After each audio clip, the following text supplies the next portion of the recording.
What do you do when the person meant to protect you is the one who betrays you? In Somerville, Alabama, Sheriff Lucas Carter was the town's pride. A family man, a protector, a hero. But behind the badge and the uniform was a man hiding a secret that no one could have imagined.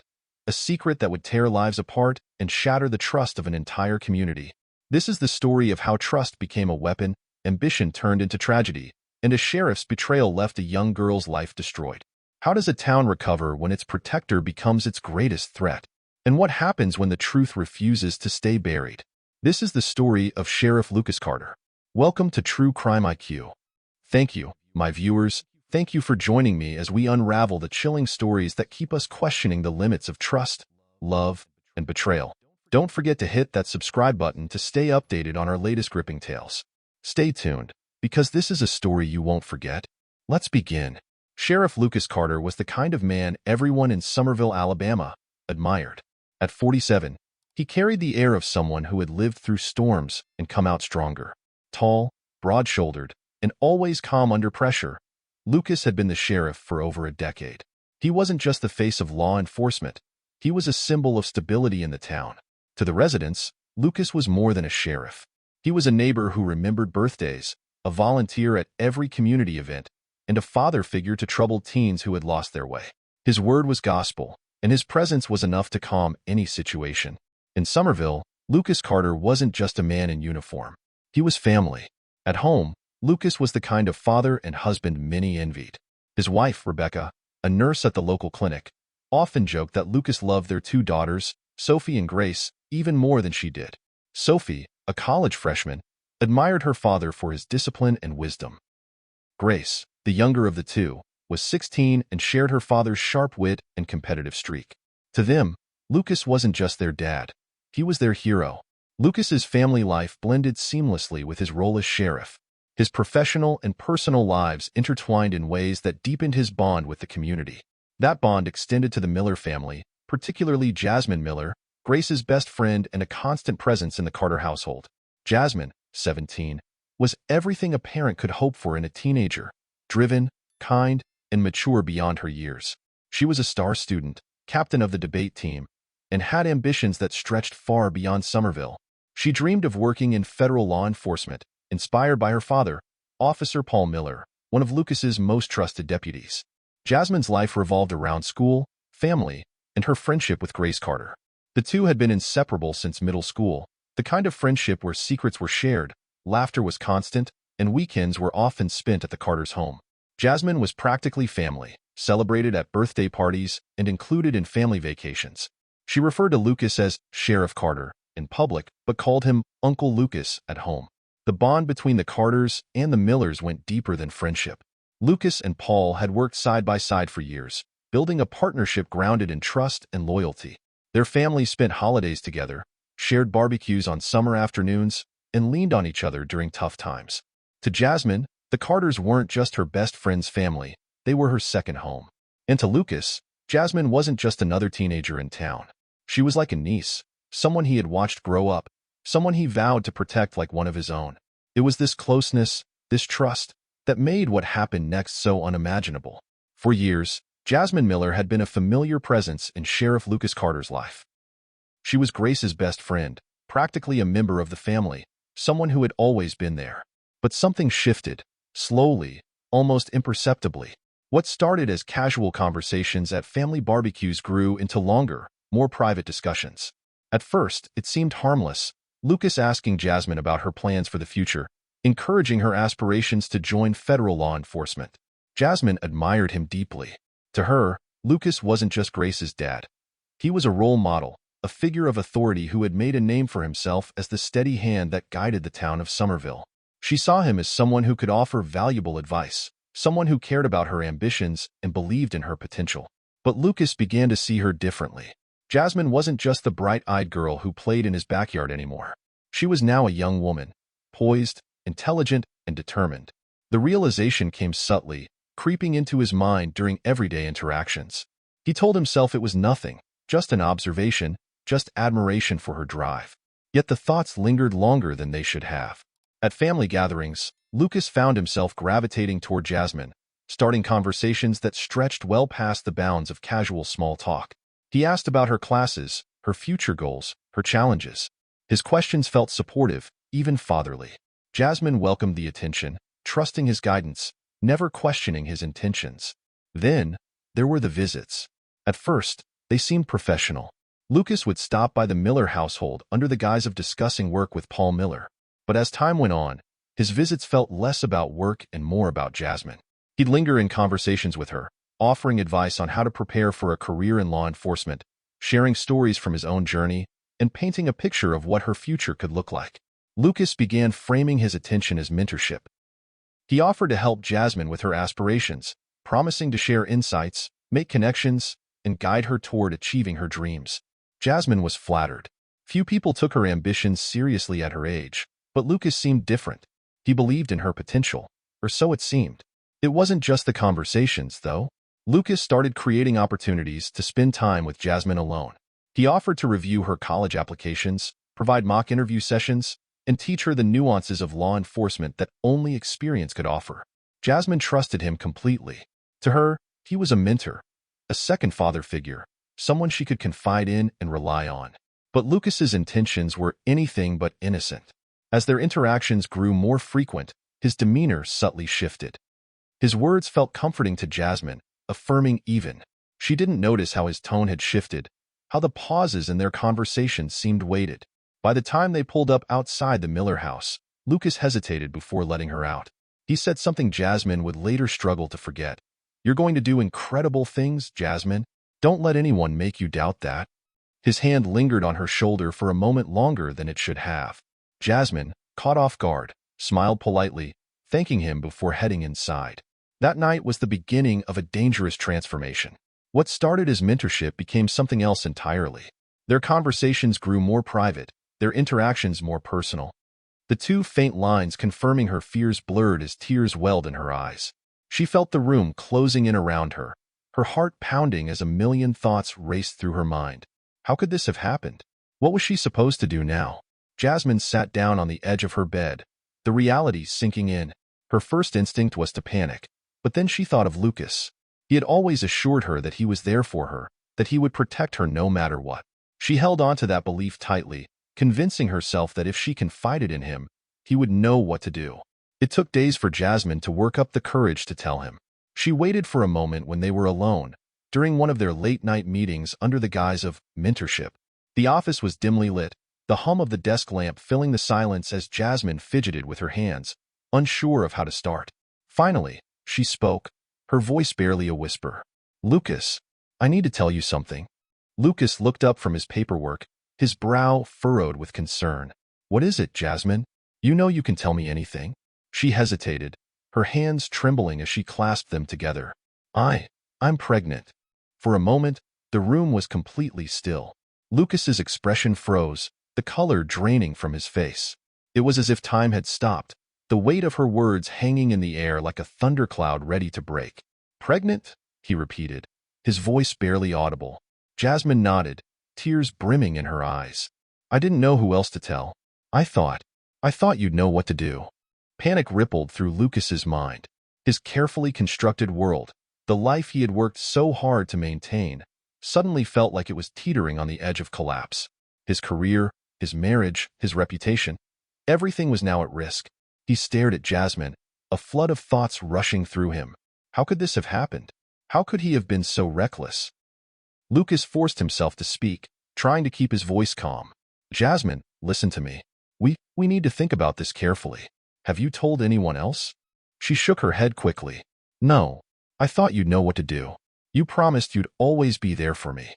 Her words cut deep, a reminder of the trust she had placed in him. But Lucas wasn't thinking about Jasmine's trust or her fear. He was thinking about the fallout. If this got out, it wouldn't just destroy his career. It would destroy his life. He leaned forward, his tone shifting from calm to urgent. "Jasmine, we need to keep this between us.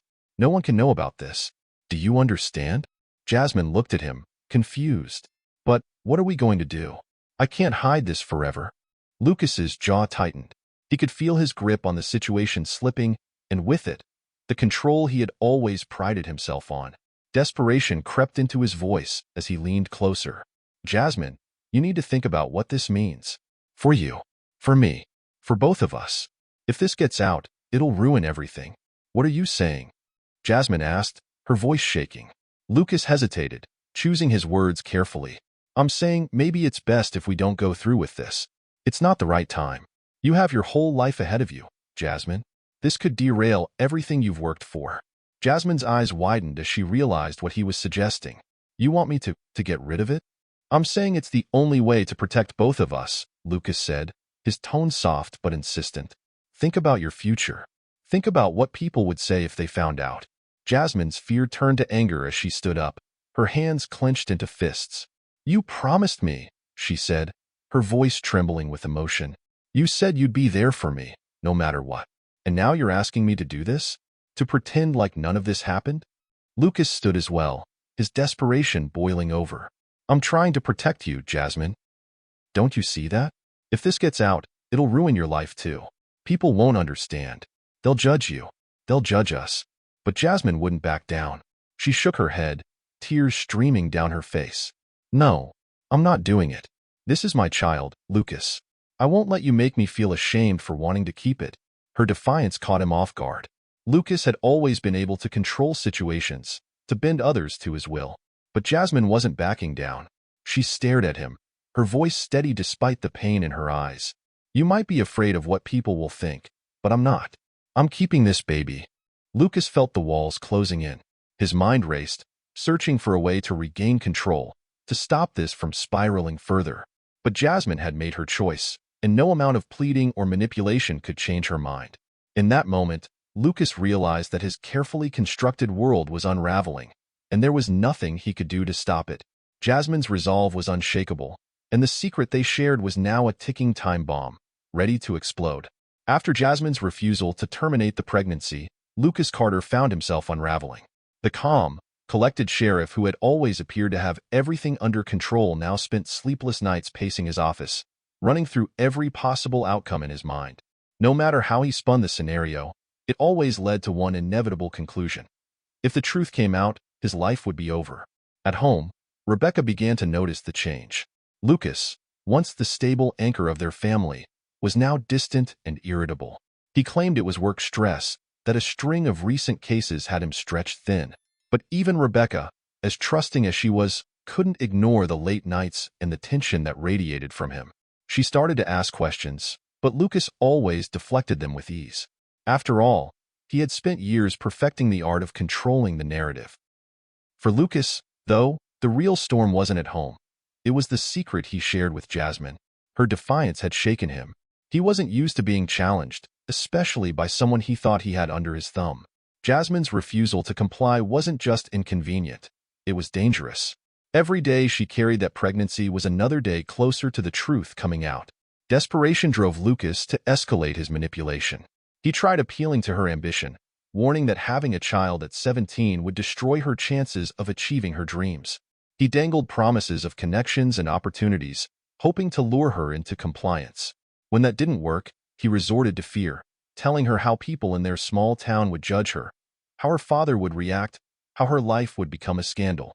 But Jasmine stood firm. Each attempt to intimidate her only strengthened her resolve. Lucas's words no longer sounded protective. They sounded desperate, even threatening. Jasmine began to see cracks in the man she once trusted implicitly, cracks that revealed just how far he was willing to go to protect himself. Lucas's paranoia deepened with every passing day. He began to see threats everywhere. Every time Jasmine walked into the sheriff's office to visit her father, he feared she might say something. Every time his phone buzzed with a message, his chest tightened, wondering if it was someone who had discovered the truth. He couldn't concentrate on work, couldn't focus on his family. The secret was consuming him, eating away at the life he had so carefully built. One evening, as Lucas sat alone in his office, staring at the photograph of his family on his desk, a chilling thought took hold. It started as a whisper, a fleeting idea that he tried to push away. But the more he thought about it, the more it rooted itself in his mind. There was only one way to make sure the truth never came out. Only one way to protect his career, his reputation, his family. Jasmine had to be silenced. The realization sent a shiver through him, but it also brought a strange sense of clarity. Lucas convinced himself that this wasn't a choice, it was a necessity. He told himself he wasn't a monster, that he was doing what had to be done.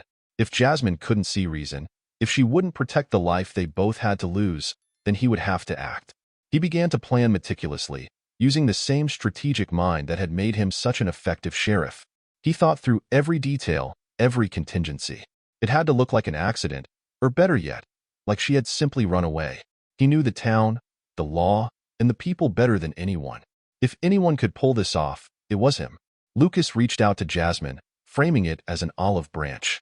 He told her he wanted to meet, to discuss how they could move forward together. He promised he'd finally support her decision and help her navigate the situation. Jasmine, still clinging to the belief that Lucas cared about her, agreed to meet him. The location was carefully chosen, a secluded spot on the outskirts of town, far from prying eyes. Lucas told Jasmine it would be a quiet, private place where they could talk freely. He played the part of the mentor she had trusted for so long, reassuring her with his words and his calm demeanor. But Lucas's plan was already in motion. What Jasmine thought was a chance for reconciliation was, in reality, the beginning of her end. Jasmine Miller drove down the narrow dirt road that led to the secluded cabin Lucas had described. The moonlight filtered through the trees, casting shadows that danced across her windshield. Despite the tension between them in recent weeks, Jasmine held on to a fragile hope. Lucas had promised they would talk things through, that he would support her decision, and that they could figure out a way forward. She wanted to believe him, to trust the man who had been a constant figure of support and guidance in her life. The cabin sat in a small clearing, its wooden frame weathered and unassuming. Jasmine stepped out of her car, clutching her jacket tightly around her as the cool night air bit at her skin. Lucas stood at the door, his demeanor calm and welcoming. He greeted her with a warm smile, offering her reassurance that everything would be okay. Inside, the cabin was modest and dimly lit. A small table was set with 2 glasses and a bottle of wine. Lucas poured her a drink, his hands steady despite the storm raging in his mind. He handed her the glass, his voice calm and steady. "This will help us relax and talk things through," he said with a smile that didn't reach his eyes. Jasmine hesitated for a moment, but took the glass. She wanted to believe in Lucas's sincerity, to believe that this was a turning point. She took a sip, unaware that the drink had been spiked with a powerful sedative. As they talked, Jasmine began to feel a heaviness settle over her. Her eyelids grew heavy, her words slurred, and her body felt impossibly tired. "I don't feel so good," she murmured, her voice barely audible. Lucas moved closer, placing a hand on her shoulder in a gesture of false comfort. "It's okay," he said softly. "You just need to rest." Jasmine's body slumped forward, her consciousness slipping away as the sedative took full effect. Lucas caught her before she fell, his expression unreadable as he carried her limp body out of the cabin. The woods were silent, the crunch of leaves under Lucas's boots the only sound as he walked deeper into the trees. He had chosen this spot carefully, a remote area far from any trails or roads. The shallow grave had already been prepared earlier that evening, a cold reminder of the premeditation behind his actions. Lucas placed Jasmine's body in the grave, his movements methodical and deliberate. He covered her with the damp earth, each handful a step closer to erasing her presence from his life. When the grave was filled, he stood in silence, the weight of what he had done pressing down on him. But there was no time for guilt. He returned to the cabin, wiping down every surface to remove any trace of her presence. The wineglass, the bottle, even the doorknob, everything was cleaned with precision. He gathered Jasmine's belongings from her car and drove it to a different location, abandoning it near a park on the outskirts of town. To the casual observer, it would look like she had left of her own accord. By the time Lucas returned home, the sun was beginning to rise. He slipped into bed beside his wife, Rebecca, careful not to wake her. He closed his eyes, willing himself to sleep, knowing that the next day he would have to act as if nothing had happened. The first signs of concern came the following evening when Jasmine failed to return home. At first, her parents, Paul and Angela Miller, assumed she had stayed late at a friend's house. But as the hours stretched on, their worry grew. Paul called Jasmine's phone repeatedly, each unanswered ring tightening the knot of dread in his chest. By the next morning, the Millers reported Jasmine missing to the sheriff's department. Lucas Carter was the first to respond. He arrived at the Miller household in full uniform, his expression composed and sympathetic. To the Millers, he was a trusted friend, someone who would do everything in his power to find their daughter. "We'll find her," Lucas assured them, placing a comforting hand on Paul's shoulder.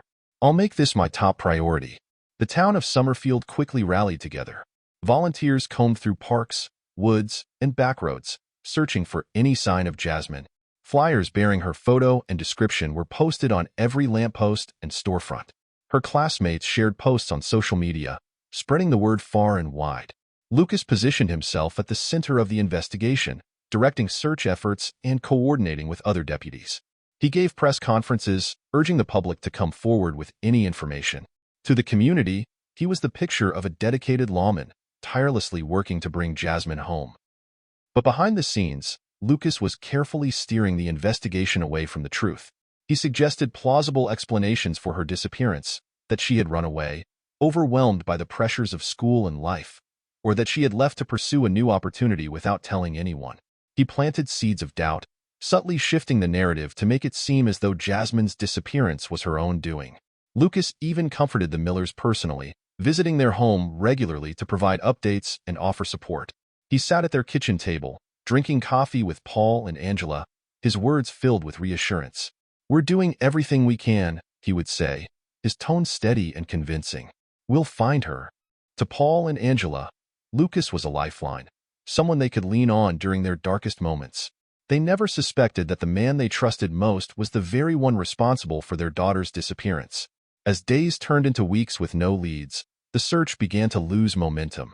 The community's initial fervor gave way to quiet despair. Rumors began to circulate, whispers of what might have happened to Jasmine, but no one could have imagined the truth.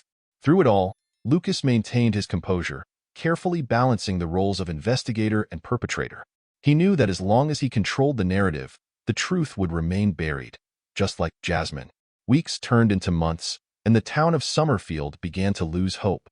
Jasmine's disappearance had become a haunting mystery, leaving an ache in the hearts of her family and a cloud of unease over the community. Then, one crisp autumn afternoon, everything changed. In a remote stretch of the Hickory Ridge Forest, two hikers ventured off the beaten path. The trail was overgrown and rarely visited, the air thick with the scent of pine and damp earth. The hikers were enjoying the solitude when they noticed something unusual. A patch of ground that looked recently disturbed, its soil uneven and lighter in color than the surrounding forest floor. Curiosity drew them closer. One of the hikers crouched down, brushing away leaves and debris, when a fragment of fabric emerged from the dirt. The sight froze them both. It wasn't just a piece of fabric. It was something far more chilling. They marked the location with their GPS and quickly reported the discovery to the local authorities. Within hours, a team of investigators descended on the site, led by Sheriff Lucas Carter himself. Lucas played his part flawlessly, feigning concern as he directed the search team. But as forensic specialists began their careful excavation, the facade he had so meticulously crafted started to crumble. Under the shallow grave lay Jasmine Miller's lifeless body, wrapped in the same clothing she was last seen wearing. The discovery sent shockwaves through the team, and for a moment, even Lucas seemed shaken, though not with grief, but with the weight of his impending downfall. The forensic team worked tirelessly, collecting every piece of evidence from the site. Among the items recovered was a small glass vial, half buried in the dirt. Its surface bore faint fingerprints, Lucas's fingerprints. In addition, fibers from Jasmine's clothing matched those found in the cabin Lucas had lured her to. But the most damning piece of evidence came from Jasmine's phone. Investigators had managed to recover GPS data, which revealed her movements on the night she disappeared. The data led directly to the cabin and then to the remote forest where her body was found. Lucas had tried to erase the evidence, but technology betrayed him. The discovery of Jasmine's body ignited the investigation with renewed urgency. Detectives began piecing together a timeline, connecting the dots between the forensic evidence, GPS records, and Lucas's actions. The once trusted sheriff, who had led the search for Jasmine, was now the prime suspect in her murder. When the warrant for Lucas Carter's arrest was issued, the entire town of Summerfield seemed to hold its breath. For decades, Lucas had been a pillar of the community, a man they trusted to protect them. Now, he was being accused of the unthinkable. The arrest was swift and decisive. Lucas was taken into custody at his office, his badge and gun confiscated as he was led out in handcuffs. Reporters swarmed the courthouse steps, their cameras capturing the image of a man who had fallen from grace. The betrayal rippled through the community, leaving anger, disbelief, and grief in its wake. The The trial that followed was a spectacle, drawing national attention. In the courtroom, Jasmine's parents, Paul and Angela Miller, sat in the front row, their faces etched with pain. They listened as the prosecution laid out their case, presenting the evidence piece by piece. The affair was exposed in excruciating detail: Lucas's manipulation of Jasmine, his abuse of power, and the promises he made to her. The court heard about the mentorship sessions that turned into secret meetings, the texts that hinted at their illicit relationship, and the threats Lucas made when Jasmine revealed her pregnancy. Forensic experts testified about the evidence found at the burial site. The vial with Lucas's fingerprints, the fabric fibers, and the GPS data that placed him at the scene. The prosecution painted a damning picture of premeditation and betrayal, showing how Lucas had carefully planned Jasmine's murder to protect his career and reputation. The emotional testimonies were the most devastating. Paul Miller spoke about the night Lucas sat at his kitchen table, comforting him while knowing exactly where Jasmine was. Angela Miller described the void left by her daughter's absence, her voice trembling with grief. Rebecca Carter, Lucas's wife, took the stand, her composure barely holding as she spoke about the man she thought she knew. "I trusted him," she said, her voice breaking. "I trusted him with my family, with my children. I never imagined he was capable of this." Lucas's daughters, Sophie and Grace, shared their own heartbreak. Grace, who had been Jasmine's best friend, described the betrayal she felt knowing her father had taken the life of someone she loved. "He was supposed to protect us," she said, tears streaming down her face. "Instead, he destroyed us." When Lucas took the stand, his once confident demeanor was gone.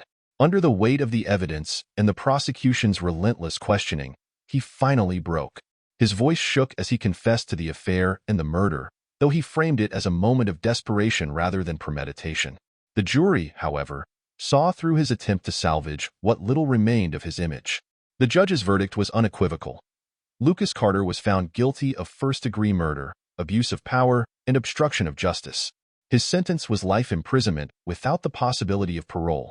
As the gavel struck, the courtroom erupted in a mixture of relief and sorrow. For the Millers, there was some solace in knowing justice had been served, but the loss of their daughter and her unborn child was a wound that would never heal. Outside the courthouse, the community gathered, holding candles and photos of Jasmine. They mourned the loss of a young life full of promise and the betrayal of a man they had trusted to protect them. The aftermath of Lucas Carter's actions left scars that would never fully heal. For Jasmine Miller's family, the loss was insurmountable. Paul and Angela Miller channeled their grief into action, creating the Jasmine Miller Foundation to provide support for young women facing abuse and exploitation. They vowed to ensure no one else would endure what their daughter had.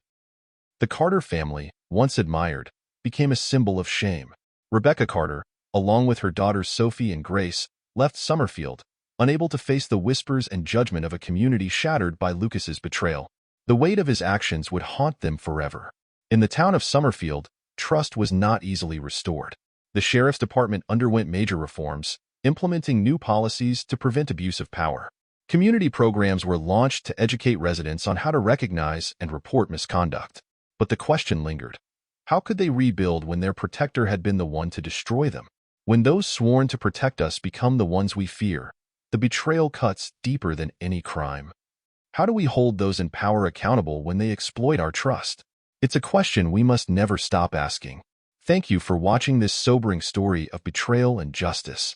If you found this story thought-provoking, please subscribe to our channel, like this video, and leave your thoughts in the comment section. And don't forget to join us next time as we uncover another shocking tale of betrayal and abuse of authority. Until then, stay vigilant, stay safe, and always question those in power.